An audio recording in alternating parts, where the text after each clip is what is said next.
Look at this. Painful, deep, stubborn. If you've ever had a bump under your skin that hurt just to touch, a lump that wouldn't come to a head, no matter how long you waited, you already know this isn't like other breakouts. This is cystic acne, the most severe form of acne, the kind that leaves scars, the kind that doesn't respond to drugstore treatments, and the kind that makes you feel helpless. But here's what you need to know: it is treatable.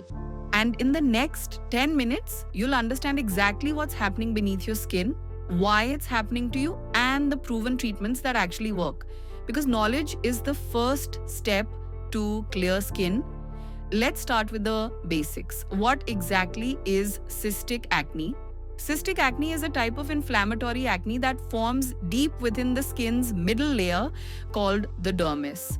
Unlike regular pimples that develop close to the surface, cystic acne creates painful, pus-filled cysts far below. Here's the difference.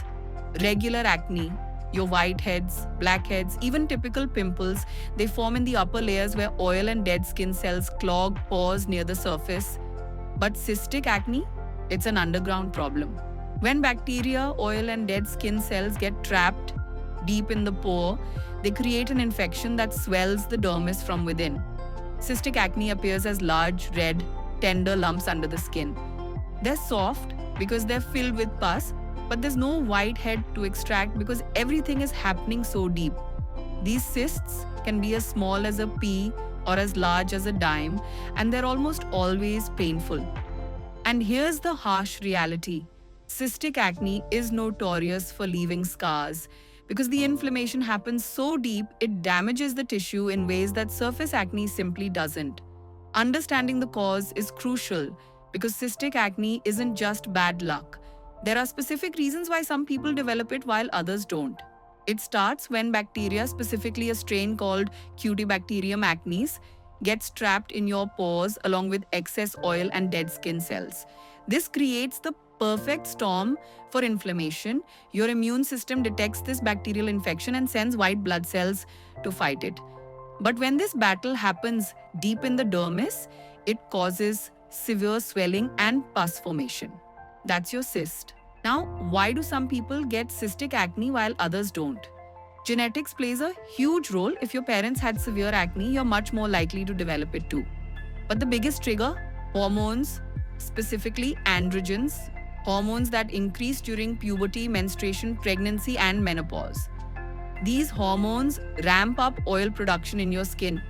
When androgens spike, your sebaceous glands produce way more sebum than normal. This excess oil combines with dead skin cells, clogging pores deeper and creating the perfect environment for cystic acne. This is especially common in people with PCOS, polycystic ovary syndrome. Elevated androgens don't just increase oil production, they also slow down skin cell turnover, making it even more likely for pores to become blocked. And then there's stress. When you're stressed, your body produces cortisol, which can trigger inflammation and make acne worse.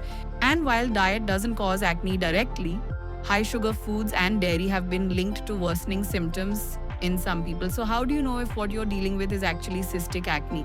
You have cystic acne if you experience deep, painful lumps under the skin, bumps that are red and inflamed with no visible whitehead or blackhead. Cystic acne most commonly appears on the face, particularly the cheeks, jawline, and chin, but it can also develop on your chest, back, shoulders, and even upper arms. Unlike regular pimples that might clear up in a few days, cystic acne cysts can persist for weeks or even months, and when they finally heal, they often leave behind dark spots or permanent scars. This is why early treatment is so critical. The longer cystic acne goes untreated, the more likely you are to develop permanent scarring. And unlike the cysts themselves, scars are much harder to treat. This is the question everyone asks: can I treat cystic acne at home or do I need to see a dermatologist? Here's the honest truth: most over-the-counter treatments won't work for cystic acne. Those cleansers and spot treatments you find at the drugstore, they're designed for surface-level acne, not deep cysts. The active ingredients in drugstore products like benzoyl peroxide and salicylic acid simply can't penetrate deep enough to reach where the infection is occurring. Be patient with your skin, be consistent with your treatment, and give yourself grace during the process. Clear skin is possible, confidence is possible, and you deserve both.